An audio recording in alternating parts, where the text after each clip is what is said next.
नमस्कार, मैं doctor Ashish Kumar Shangi, department of drawing and painting, government college Bundi. आज हम बात कर रहे हैं अपभ्रंश शैली की। अपभ्रंश शैली 11वीं शताब्दी से 15वीं शताब्दी तक चलती रही। ये एक्चुअली एक ऐसा दौर था अजंता के बाद का कि करीब 6ठी-7वीं शताब्दी से लेके और राजस्थानी शैली के स्टार्ट होने के बीच में का काल एक वैक्यूम क्रिएट हो रहा था, जब तक कि ये पोथी चित्रण और ये जैन शैली और पाल शैली नहीं मिले थे। लेकिन जब ये मिले तो ये लगा कि ये एक बहुत रिच टाइम पीरियड था। अब इस टाइम पीरियड के बारे में जान लेते हैं सबसे पहले कि ये इसमें नाम में थोड़ा सा कंफ्यूजन है कि कुछ लोग इसको जैन शैली बोलते हैं, कुछ लोग गुजरात शैली बोलते हैं, कुछ अपभ्रंश शैली बोलते हैं। तो एक्चुअली ये हुआ क्या था कि 1924 में आनंद कुमार स्वामी को कल्प सूत्र की एक प्रति जो है, चित्रित प्रति पोथी चित्रण था, वो पोथी चित्रण मिला था एक म्यूजियम में, जर्मनी के एक म्यूजियम में। तो वहां से जब इसका पता चला तो ये जैन शैली इसको कहा जाने लगा, जैन शैली कहलाई। उसके बाद 1924 में ही नानालाल चमनलाल मेहता ने गुजरात शैली के नाम से एक लेख प्रकाशित किया रूपम पत्रिका में। बिल्कुल वही शैली थी, वही चित्र थे और इसको गुजरात शैली नाम दिया गया था नानालाल चमनलाल मेहता के द्वारा। अब ऐसे बहुत सारे पोथी चित्रण पोथियां मिल रही थी, जो चित्रित पोथियां थी। इसके बाद इसको जैन शैली और गुजरात शैली नाम दिया गया। इसमें जैन धर्म के चित्र विशेष रूप से बने हुए थे, लेकिन बाद में जाके क्या हुआ कि इसमें से कुछ वैष्णव धर्म से संबंधित, शाक्त धर्म से संबंधित चित्र भी बनने लगे, जिसमें गीत गोविंद, बाल गोपाल स्तुति, दुर्गा सप्तशती, रति रहस्य, कामसूत्र की कुछ प्रति, तो इस तरह की कुछ पोथियां मिली जिनमें जैन से इतर धर्मों के भी चित्र बने हुए थे, वो सभी इसी शैली में बने हुए। तो लामा तारानाथ ने इसको दिया पश्चिम भारतीय शैली नाम, क्योंकि ये सिर्फ गुजरात से नहीं मिली, ये राजस्थान के जैसलमेर से और एमपी में मालवा से, यहाँ से भी इसकी प्रतियां मिली, कुछ बंगाल, उड़ीसा और नेपाल से भी इसकी कुछ प्रतियां मिली। तो इसको पश्चिम भारतीय शैली नाम से जाना जाने लगा। लेकिन जब ये सब चर्चाएं चल रही थी तो राय कृष्ण दास जो एक कला विद्वान थे, उन्होंने कहा कि किसी भी शैली का नामकरण उसके स्थान, उसके धर्म या उसके आधार पर करने के बजाय इसको इस शैलीगत विशेषताओं के आधार पर इसका नामकरण किया जाना चाहिए। क्योंकि परंपरा जो इससे पूर्व की परंपरा थी, वो हमारी परंपरा अजंता की परंपरा थी। तो अजंता एक शास्त्रीय कला थी।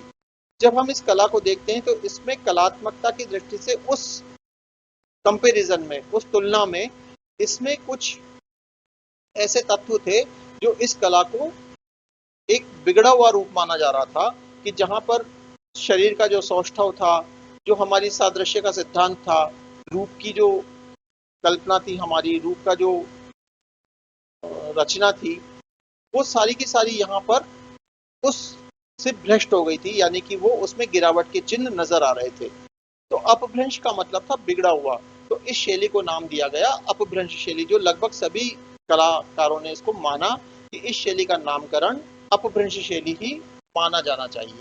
तो ये शैली जो थी वो 11वीं शताब्दी से 15वीं शताब्दी तक चलती रही। अब इसके बारे में देखते हैं कि ये वास्तव में क्या हुआ था कि 10वीं 11वीं शताब्दी से मुस्लिम आक्रांताओं का भारत पर आक्रमण होने लगा। हम देख रहे हैं कि इतने पतन के चिन्ह क्यों आए, इसमें शैली में गिरावट क्यों आई, इसके बारे में हम थोड़ी सी चर्चा कर रहे हैं। तो उसका कारण ये था खास तौर पर कि जब 10वीं 11वीं शताब्दी में मुस्लिम आक्रांताओं का भारत पर आक्रमण हुआ, तो उनका जो मुख्य उद्देश्य था वो था लूटपाट और धार्मिक स्थानों को नष्ट करना, इस्लाम को फैलाना। तो मंदिरों को, मूर्तियों को, धार्मिक ग्रंथों को नष्ट किया जा रहा था मुस्लिम आक्रांताओं के द्वारा। तो धर्म गुरुओं में या धर्म प्रचारकों में एक चिंता ये बात की हो गई कि धर्म को कैसे सुरक्षित रखा जाए, इन धर्म के चिन्हों को कैसे बचाया जाए। तो ऐसे समय पर धर्म ग्रंथ हस्तलिखित, तो उस वक्त प्रिंटिंग नहीं थी, तो हस्तलिखित धर्म ग्रंथ लिखे जाने लगे। कागज का बहुत कम प्रयोग था, नहीं के बराबर था, तो ताड़पत्र पर ये लिखे गए, जैसा कि हमने पाल शैली में भी देखा था। तो ताड़पत्र पर ये देवनागरी लिपि में धर्म ग्रंथ प्राकृत भाषा में लिखे जाने लगे। अब इन धर्म ग्रंथों को रुचिकर बनाने के लिए, ताकि लोग इनको अपने पास रखें, क्योंकि अगर एक किसी जगह पर निश्चित स्थान पर अगर धर्म ग्रंथ हुए तो उनको आग लगा के जला दिया जाएगा, फाड़ दिया जाएगा, नष्ट कर दिया जाएगा। लेकिन अगर ये घर घर में पोथियां होंगी धार्मिक, तो कितनी भी नष्ट करो, कहीं ना कहीं कुछ ना कुछ तो बचेगा ही बचेगा। तो इस उद्देश्य के साथ ये पोथियां रची जाने लगी, जिसमें लिखावट और फिर लिखावट से संबंधित चित्र उसमें बनने लगे। जब लिखावट से संबंधित चित्र बनने की बात आई, तो ये पोथियां एक तो बहुसंख्या में रची जानी थी। क्यों? क्योंकि इसको घर घर पर पहुंचाना था। तो जब बहुतायत में बहुत अधिक मात्रा में इसकी प्रतियां तैयार की जाने लगी, तो कुशल चित्रों का अभाव था। इतने कुशल चित्रकार नहीं थे जो इतनी बड़ी संख्या में इन पोथियों का सृजन कर सके या इन पोथियों की रचना कर सके। तो इसमें जो धर्म के जो मानने वाले थे या जो धर्मानुप्राणित जो लोग थे, वो इस कार्य में संलग्न हो गए। अब इस कार्य में संलग्न होने से क्या हुआ कि वो कुशल चित्रकार नहीं थे, वो अकुशल चित्रकार थे। तो अकुशल चित्रकारों के द्वारा बनाए जाने के कारण एक तो इसमें पतन के चिन्ह नजर आने लगे, या उसमें शैली में गिरावट के चिन्ह नजर आने लगे, गिरावट आई शैली। अब क्या क्या हुआ कि एक तो जल्दी तैयार करना था, क्योंकि बहुत सारी प्रतियां तैयार करनी थी, तो जल्दी जल्दी तैयार करनी थी, और अकुशल चित्रकार, तो दोनों ही तरह से वो। अब इन्होंने रेखा के लिए निब का प्रयोग करने लगा। पेन कलम से जो निब से रेखाएं की जाती है बजाय ब्रश के, क्योंकि ब्रश को हैंडल करना, ब्रश का संचालन जो है वो एक कुशलता चाहिए उसमें। तो उसके बजाय इन्होंने निब का इस्तेमाल कर लिया, पेन को चलाना शुरू कर दिया। तो रेखा जो थी वो पहले की अपेक्षा अब कठोर हो गई, उसमें कोणीयता आ गई, और डॉल खत्म हो गया, लयात्मकता खत्म हो गई, क्योंकि निब की सहायता से कठोर रेखा खींची जा रही थी। अब जैन और जैन से इतर धर्म यानी वैष्णव धर्म, शाक्त धर्म और हिंदू धर्म के ग्रंथ भी रचे जाने लगे। ये ग्रंथ जो थे वो गुजरात, राजस्थान, मालवा, पंजाब, बंगाल, उड़ीसा आदि सब जगहों से प्राप्त होने लगे थे। जैसा कि आप इस चित्र में देख रहे हैं, एक छोटा निर्धारित स्थान होता था और उससे संबंधित यहाँ पर बहुत सुंदर लिखावट से इसको लिखा जाता था। अब चित्रण जो है वो 3 प्रकार के हैं जैन शैली में या अपभ्रंश शैली में। ताड़पत्र पर बने पोथी चित्र, जो पोथियां बनाई जाती थी, पूरी पुस्तक जो चित्रित की जाती थी वो ताड़पत्र पर बनी हुई थी, जैसे कि हमने पाल शैली में देखा था। और वैसे ही फिर जैसे ही कागज का आगमन हुआ, तो ये कागज पर भी बनने लगे। तो यहाँ एक परिवर्तन ये आया कि ताड़पत्र पर जो बनने वाले चित्र थे वो हॉरिजेंटल थे। हॉरिजेंटल का मतलब वो क्षैतिजीय थे पूरे के पूरे ताड़पत्र, क्योंकि ताड़पत्र की चौड़ाई जो थी वो 2.5 इंच की थी और लंबाई थी उसकी करीब 22 से 23 इंच। तो इसमें जो स्पेस बनता था वो बहुत छोटा और सीमित स्थान होता था और बीच का स्थान होता था। लेकिन कागज के आने से क्या हुआ कि ये स्पेस जो है वो लॉन्गिट्यूड हो गया, यानी वर्टिकल। वर्टिकल यानी लंबवत स्थान हो गया चित्रण के लिए, और ज्यादा जगह मिल गई। तो ये कागज पर बने। तो एक तो पोथी चित्रण हुआ ताड़पत्रों पर, कागज पर, और इसके अलावा फुटकर, फुटकर का मतलब सिंगल सिंगल पेंटिंग्स भी बनी। इसके अलावा कुछ चित्र वहां पर कपड़े पे भी बने, जिनको पट चित्र कहते हैं। जैसे आप इस चित्र में देख रहे हैं, ये पोथी है पूरी, यानी एक के बाद एक कागज पे बने हुए चित्र हैं। ये आपका कपड़े पे बना हुआ चित्र है, जिसको हम पट चित्र या चित्रपट बोलते हैं। और ये आपका एक हरा कागज पे, यानी बिना किसी लिखावट के कागज पर बना हुआ चित्र है। तो इस तरह से ये 3 तरह के चित्र बने। अब अपभ्रंश शैली में चित्रित कौन कौन से ऐसे ग्रंथ हैं जो चित्रित हुए? जैसे कि अपन ने पहले बात की, अपभ्रंश शैली में जैन धर्म से संबंधित सबसे पहले ग्रंथ मिले थे, लेकिन बाद में हमें हिंदू धार्मिक ग्रंथ भी इसमें चित्रित हुए मिले उसी शैली में। इसीलिए इसका नाम फिर जैन शैली से बदलकर अपभ्रंश शैली पर सबकी मान्यता हुई। तो जैन ग्रंथ कौन कौन से हैं उसको देख लेते हैं। अंगसूत्र, औघ निर्युक्ति वृत्ति, त्रिषष्टि शलाका पुरुष चरितम, कथा सरित सागर, कल्प सूत्र, नेमिनाथ चरित्र, निशीथ चूर्णी, दशवैकालिक लघुवृत्ति, कालकाचार्य कथा, सुबाहु कथा, महावीर चरित्र, ज्ञानार्णव, षटखंडागम, पादताड़तिकम। ये वो ग्रंथ थे मुख्य मुख्य जो जैन धर्म के थे, और ये इस शैली में चित्रित हुए, जिसको हम अपभ्रंश शैली कह रहे हैं।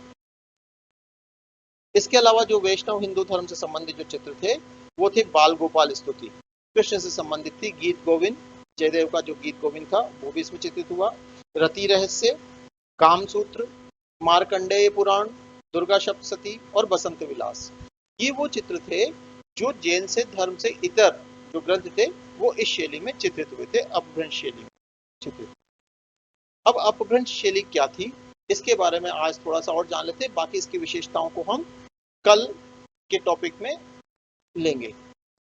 जैन शैली में इस वक्त क्या हो रहा था कि जैसे आप इस चित्र में देख रहे हो कि सवा चश्म चेहरा बना है। सवा चश्म चेहरे का मतलब ये फ्रंट फेस है जिसमें आपको पूरा चेहरा, दोनों आंखें पूरी दिख रही है, ये फ्रंट फेस है। जब आप इसको साइड फेस कर देते हैं तो सिर्फ एक आंख दिखती है और ये आउटलाइन दिखती है, नाक, लिप्स और चिन से होती है, ये साइड फेस होता है। लेकिन सवा चश्म चेहरे का मतलब है जिसमें चेहरा पूरा पार्श्व नहीं हुआ है, थोड़ा सा पीछे का हिस्सा दिखता है, ये सवा चश्म चेहरा कहलाता है। इस सवा चश्म चेहरे में बने जो यहाँ पर, उसमें परली आंख यानी जो दूसरी वाली आंख थी, जैसा कि आप इस चित्र में यहाँ पर देख रहे हैं, ये वाली आंख। तो सवा चश्म चेहरा है लेकिन इसमें आंख पूरी दिखाई दे रही है पीछे वाले हिस्से में, इस वाले हिस्से में।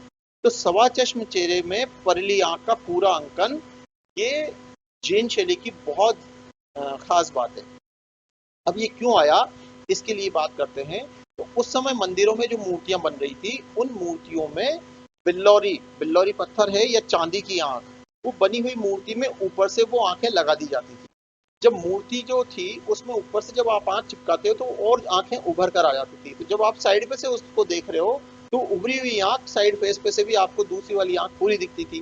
तो मूर्ति कला का ये जो अतिशय वाला रूप था, ये चित्रकला में भी आया, क्योंकि चित्रकार कैसे थे, अकुशल। जैसे हमने बात की कि वो उसके रचनात्मक पहलू को नहीं देख रहे थे, बल्कि वो जो दृश्यमान रूप था कि कैसे दिख रहा है, उस वाले रूप को उन्होंने यहाँ एज इट इज उतार दिया। तो उनमें अतिभंग, यानी एक तो जो पुरानी परंपरा थी कि भंगिमा होनी चाहिए, मुद्राएं होनी चाहिए, तो उसको लेने के लिए उन्होंने अति कर दी उस चीज को दिखाने के लिए, क्योंकि उनमें वो कार्यकुशलता नहीं थी, स्किल नहीं था। तो इस समय जैन मंदिरों में जो बनी मूर्तियां थी वो प्राचीन गौरव से, यानी जैसी हमारी पुरानी परंपरा थी गुप्त काल की, वैसी परंपरा से ये मूर्तियां नहीं थी, क्योंकि इनका उद्देश्य था धर्म का रक्षा करना, धर्म का प्रचार प्रसार करना सामान्य लोगों के लिए। तो उनमें अतिभंग, कोणीय तराश और वक्ष स्थलों को कंदुक सदृश बॉल की तरह से उनको बनाया गया था। नाक लंबी है, जैसे कि आप इसमें देख रहे हैं चित्र में, काफी तीखी और लंबी नाक, चुप जैसे कोई चुप जाए पिन जैसी नाक है। और आंखें लंबी कोरी गई हैं, लंबी लंबी आंखें, देखो आप कितनी लंबी आंख इसको बनाई गई है, यहाँ तक पूरी खिंची हुई। तो लंबी आंख कोरी गई है। जैन तीर्थंकरों की प्रतिमाओं में शीशे व चांदी से बनी हुई आंखें ऊपर से जड़ी जाती थी। जैसा अभी हमने आपको बताया कि मूर्तियों में शीशे या चांदी की बिल्लौरी आंख की पत्थर मूर्तियों में चिपकाई जाती थी, तो पीछे का जो हिस्सा था वो भी आपको आगे की तरफ दिखता था। तो ये मूर्ति कला का जो रूप था वो चित्रकला में भी आ गया, इसीलिए सवा चश्म चेहरे में परली आंख का यानी दूसरी आंख का पूरा अंकन किया जाने लगा इस कला में। अब मूर्ति कला का ये अतिशय वाला रूप अकुशल चित्रों ने, जो चित्रकार कुशल नहीं थे, उन्होंने ताड़ पत्र के छोटे से स्थान पर जो छोटे छोटे फेस बनाए थे, ये तो मैंने आपको जूम करके दिखाया है, इतनी बड़ी पेंटिंग्स नहीं थी, एक बहुत छोटा स्पेस होता था, आपको दिखाने के लिए जूम किया है। कुछ नुकीले निप की सहायता से रेखा जो थी वो ब्रश से नहीं खींच रही थी, किससे खींच रही थी, निप से। तो निप की जो रेखा थी वो कठोर थी, तो उस ब्रश से जो नुकीले निप की सहायता से जो रेखाएं बनी, वो धर्म प्राण जनता के लिए, यानी धर्म का जिनका उद्देश्य प्रमुख था, ऐसी जनता के लिए उन्होंने उतार दिया था। तो ये अपभ्रंश शैली थी।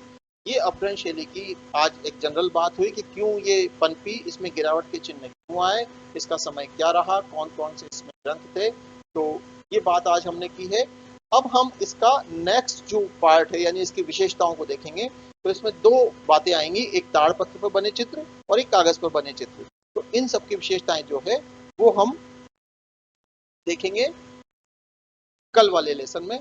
आज के लिए इतना ही, थैंक यू। आप इसको पढ़िए और इसमें जो बात समझ में आए वो पूछिएगा।